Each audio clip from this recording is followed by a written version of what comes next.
What's up guys, welcome back to another video. My name is Trevor Steele, and in today's video, we are gonna discuss all things paramotor harness adjustment. I'm just happy to be alive today. We've got Steve here, a student in our up-and-coming adventure training program. We are gonna adjust his harness top to bottom, standing, and in what we call the simulator here, which is just two ropes that we have hanging on the tree. So let's get started with the very first thing, which is shoulder straps. There are technically two shoulder strap adjustments. There's a fabric and a plastic. This fabric is just tightening down the shoulder strap onto you. This plastic is going all the way to the bottom of the paramotor, is going to lift it up on your back and lower it down on your back. I like to start with just the fabric. Now these are often really tight, so I'll stick one thumb in, grab here, jump and punch, and I want you to go ahead and cinch those down. Ideally, what we're looking for with our shoulder strap adjustment lengths is that the U shape of the harness is sitting up high on your back. If they're really loose, the paramotor is going to hang really low, which is going to put the harness right at your knees, and it's going to make it really uncomfortable to kind of run. If it's too tight, you'll get this pressure right here, which will be uncomfortable. This looks pretty good. It's close to what I would do, and you're slightly taller than me. So all around, I think that looks good. We'll double check that when you sit down, which we'll talk about here in a second. So the next one that I like to talk about is your leg strap lengths. If your leg straps are too loose, when you take off, you won't be able to get in the seat. You'll hang by your lower region, which is uncomfortable. If it's too tight, you won't be able to get a full stroke in your run. So what I like is to lift my leg and have the buckle grab tension right past my normal leg lift. All right, so have it just loose enough that my leg can come all the way up, but not so loose that it's not grabbing up there. Okay. So that looks pretty good. And we'll double check that in flight because there's one more thing that we need to make sure with those leg straps. All around, that looks pretty good. This U shape is up high. Our weight is sitting higher. That way you're, you don't have weight hanging below your butt, which is super uncomfortable or too far down there. So now let's get you on these ropes and do the next piece. Go ahead and slowly sink down into the harness. Good, walk your feet forward. Good, and feet together, knees together, lift up to your chest, shimmy side to side, and you'll get in the seat. Sweet. Is this a Dudex small or a large? Large. Perfect. So first things I like to look at is your lean angle. All right, how far back are you reclined? Ideally, personally, I like to see somewhere around 15 degrees, which is a little bit more than most people because as soon as you apply thrust, the paramotor actually pushes forward a couple of degrees.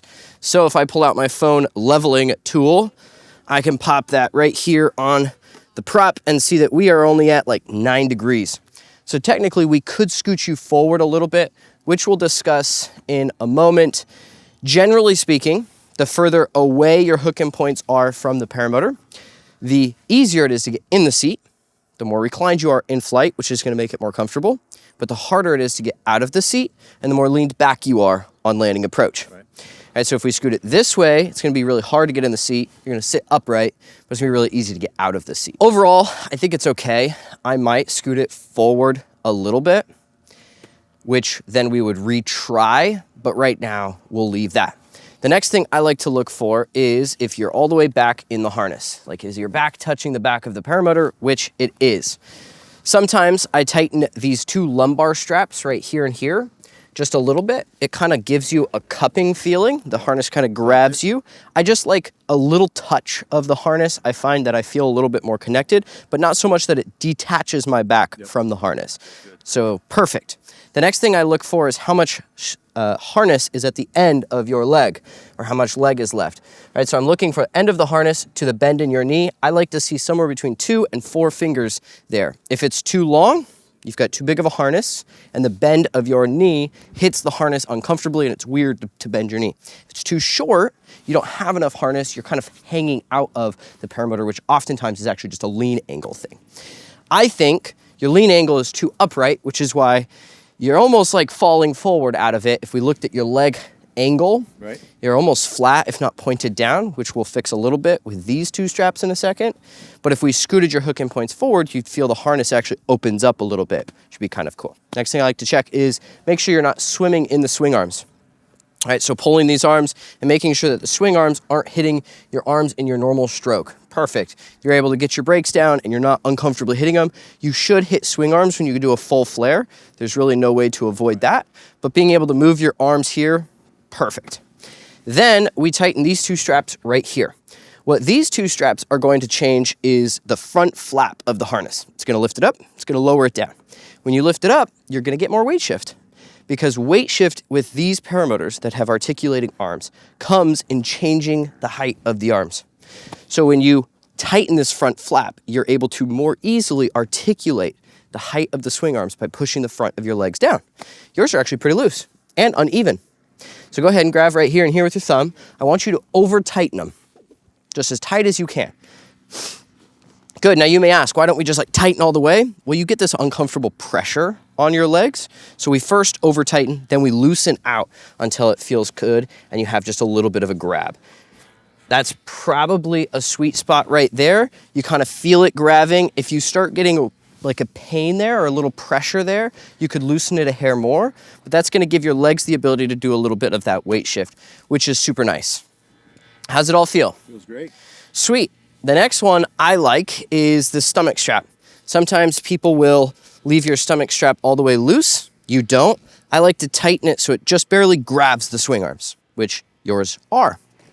Looks good overall to me. Only thing I think we may consider changing is your hang point a little bit, but that looks good. Now we will quickly discuss the mindset behind getting in the seat and out of the seat. We'll start with getting out of the seat because you're already in it. What's super important when you slip out of the seat is that you don't add weight shift or disrupt the entire flow of the paramotor. So I like to just kind of press a leg down and backwards, which is kind of hard in the simulator, and kind of move your hips forward. Good.